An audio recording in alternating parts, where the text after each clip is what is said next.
became perfect through the Shravanam, and Shukadeva Goswami was giving the perfection of Kirtanam.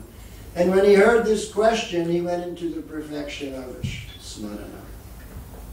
So this is the process. First, we hear.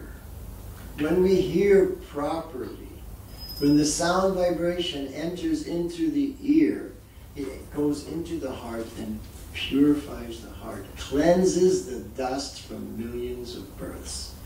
What is that dust? It's the dirt of lust, anger, greed, envy, pride, intoxication, illusion, prejudice, bigotry, to name a few off the top of my head.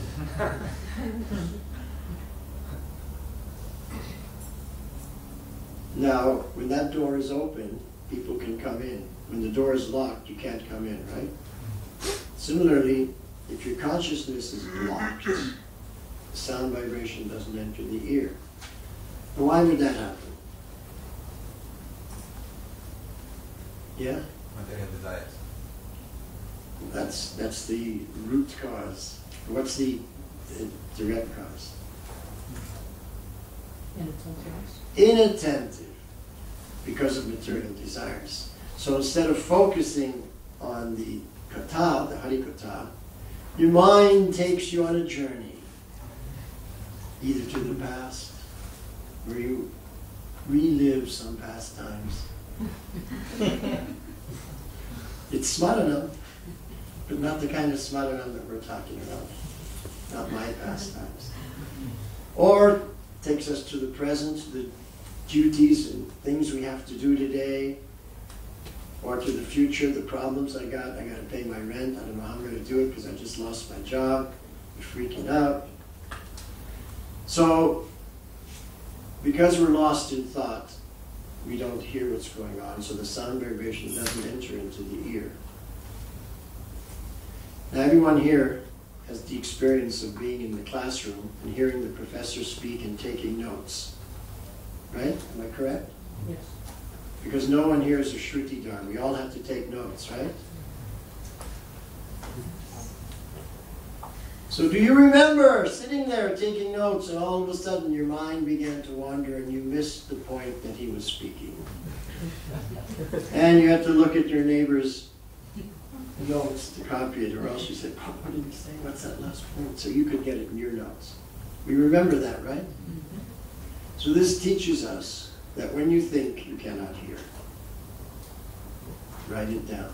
When you think, you cannot hear. When you think, you lock the door on the ears. Sound vibration can't get in. Chetudarpanamarjanam does not take place, because it only takes place if the sound vibration enters into the ear. Then it can go into the heart. But if it's blocked because you're not there, just like I remember that time I said to one of my godbrothers, hey, why weren't you in the Bhagavatam class today? He said, I was there. No, you weren't there. No, I wasn't. I was sitting right in front of Prabhupada. I said, no, you weren't there the whole time. You were lost in thought. You were spaced out completely.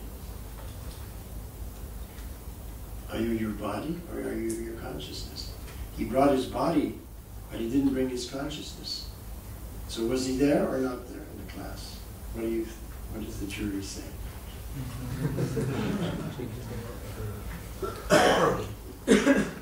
Depends what you think. If you think I'm the body, then I brought the body to class, I was there.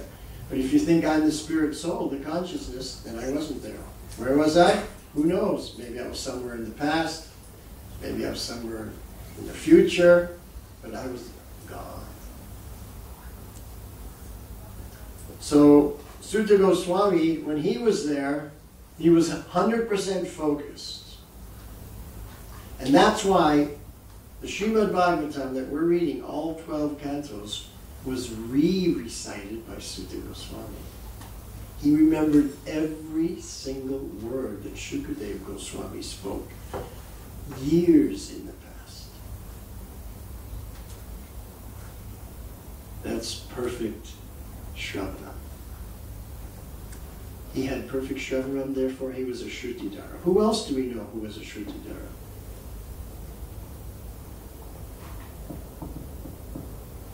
Lord Chaitanya. When Keshav Kashmiri came to challenge Nimai Pandit on the banks of the Ganga, Nimai, he was a young man at the time, Grihastha. He had some students. So when this famous scholar, Keshav Kashmiri, came, first he glorified him. Oh, you're such a great scholar. Your renown is well known all over India. Please benedict us by reciting some Sanskrit verses in praise of Mother Ganga here. They were sitting on the banks of the Ganga.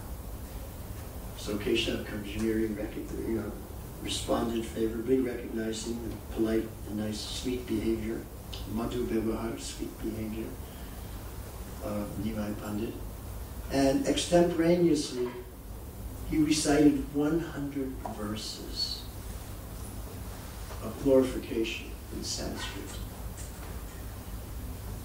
And then when he finished, everyone was astonished. Nimai Pandit said that was amazing. It was wonderful. However, what about that one verse that had 5 faults? What? My verse, my Sanskrit is perfect, doesn't have any faults. So Nimai recited that verse. He said this verse has 5 faults and 5 embellishments. And he recited the 5 embellishments and the 5 Sanskrit grammatical faults. Keshav Kashmiri was astonished. How could you have remembered that? I mean, it just extemporaneously came right off the top of my head. I couldn't even remember it. But he was also Shrutidhar because he had perfect focus and concentration. And that's the meaning of Shravana. So we all have to learn to control the mind, because controlling the mind is a necessary activity in any path of yoga, whether it's Bhakti Yoga, Ashtanga Yoga, Hatha Yoga, you name it, any kind of yoga. You have to control the mind and the senses. If you can control the mind, then you can control the senses. So therefore, Krishna explained to Arjuna, you have to control your mind. He was telling Arjuna this because Arjuna, who was a great warrior, was, to use the vernacular, he was freaking out there on the battlefield. His hands were trembling, his bow was falling from his hands. Krishna had to say, get a grip on yourself. Control your mind. And Arjuna said, yeah. Easy to say. But it's easier to control the wind than it is to control the mind, Krishna. How many people agree with Arjuna that it's easier to control the wind than it is to control the mind? How many people can control the wind here? Already. But what did Krishna say in reply? Anybody ever read that chapter? Yeah? It's possible by suitable practice and meditation. He said, yes, what you're saying is true, but it can be done. And then he explains how it can be done. By practice and by detachment. Practice means sadhana. That's what we're doing. We're practicing bhakti yoga. That's our sadhana. We haven't got there yet because the proof is our minds are completely out of control. We can't focus properly. We discover it every morning as soon as we pick up our bead bag.